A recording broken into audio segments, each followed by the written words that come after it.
Hello बच्चों, let's read this question. The question says what is friction. Friction क्या है? इस क्वेश्चन के अंदर हमें क्या पूछ रखा है कि फ्रिक्शन क्या है, ये हमें बताना है। तो बात करते हैं हम लोग की कंसेप्ट की। की कंसेप्ट की यदि बात करें तो की कंसेप्ट भी हमारा क्या हो जाएगा, फ्रिक्शन जो है ये हमारा की कंसेप्ट भी हो जाएगा। बेसिकली हम देखेंगे कि फ्रिक्शन किसको बोलते हैं। सो फ्रिक्शन की यदि बात की जाए तो फ्रिक्शन हमारे पास एक फोर्स होता है जो कि किन्हीं दो ऑब्जेक्ट्स के बीच में जो रिलेटिव मोशन होगी उसको अपोज करेगा जब वो ऑब्जेक्ट्स क्या करती हैं, ट्राई करती हैं एक दूसरे के अगेंस्ट मोशन करने का। तो इस फोर्स को हम क्या बोलते हैं? फ्रिक्शन फोर्स बोलते हैं। तो यहाँ पे स्टेटमेंट के रूप में यदि मैं लिखूं तो ये मेरे पास क्या होगा, it is a type of force, it is a type of force which oppose the relative motion,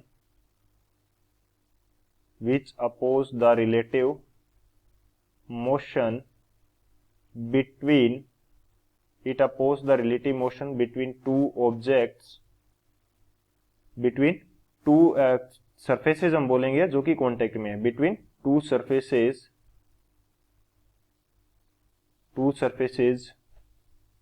which try to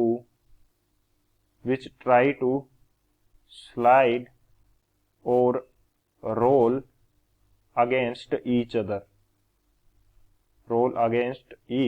other,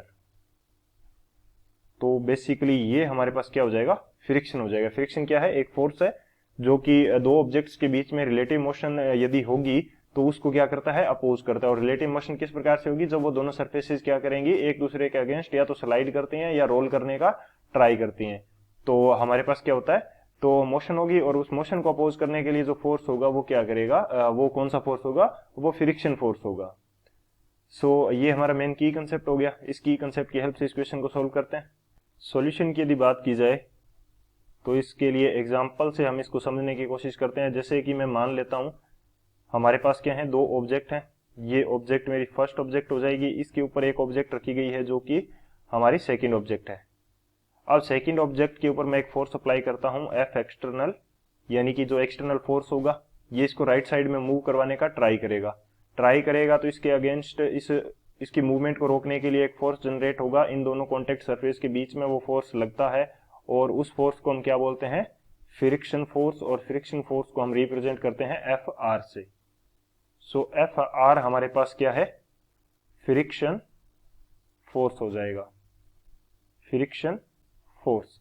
generally ये हमारे पास मोशन की डायरेक्शन के अपोजिट डायरेक्शन में लगता है। जनरली वर्ड यहाँ पे मैं बोल रहा हूं, बेसिकली कुछ ऐसी कंडीशंस भी हो सकती हैं जब ये in the direction of motion भी लगेगा। जनरली ये क्या होगा, जनरली इन अपोजिट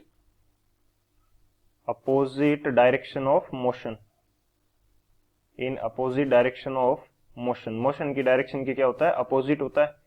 और जितनी ज्यादा हमारे पास सरफेसेस के बीच में रफनेस चाहिए उतना ही ज्यादा फ्रिक्शन हमें मिलेगा। जितनी ज्यादा हमारे पास क्या है, रफनेस है, रफनेस यानी कि ज्यादा है, तो हमारे पास फ्रिक्शन भी क्या मिलेगा, फ्रिक्शन भी ज्यादा मिलेगा। और फ्रिक्शन की वैल्यू की यदि बात की जाए तो फ्रिक्शन हमारे पास क्या होता है, फ्रिक्शन डिपेंड करता है म्यू पे। म्यू क्या है, कोफिशिएंट ऑफ फ्रिक्शन, और डिपेंड करता है एन के ऊपर। एन हमारे पास क्या है, normal reaction. Normal reaction depend करती है ऑब्जेक्ट के वेट के ऊपर। तो ये फ्रिक्शन भी हमारा किसके ऊपर डिपेंड करेगा, ऑब्जेक्ट के वेट के ऊपर ये डिपेंड करेगा। और म्यू जो है वो हमारा किसके ऊपर डिपेंड करता है, नेचर ऑफ सरफेस के ऊपर ये डिपेंड करता है। सो इस प्रकार से हम इसको फाइंड आउट भी कर सकते हैं। और एन बेसिकली क्या होती है, जैसे कोई भी ऑब्जेक्ट है, जैसे ऊपर वाली ऑब्जेक्ट है, मैं मान लेता हूं कि इसका वेट कितना है, mg हो जाएगा, नीचे की तरफ लगेगा। और वेट के अगेंस्ट जो रिएक्शन लगती है उसको क्या बोला जाता है, नॉर्मल रिएक्शन बोला जाता है। हम जस्ट यहाँ पे ये समझा रहे हैं। तो नॉर्मल रिएक्शन क्या हो जाएगा, अगेंस्ट द वेट हमारे पास क्या हो जाएगी, नॉर्मल रिएक्शन हो जाएगी। So this is the final answer.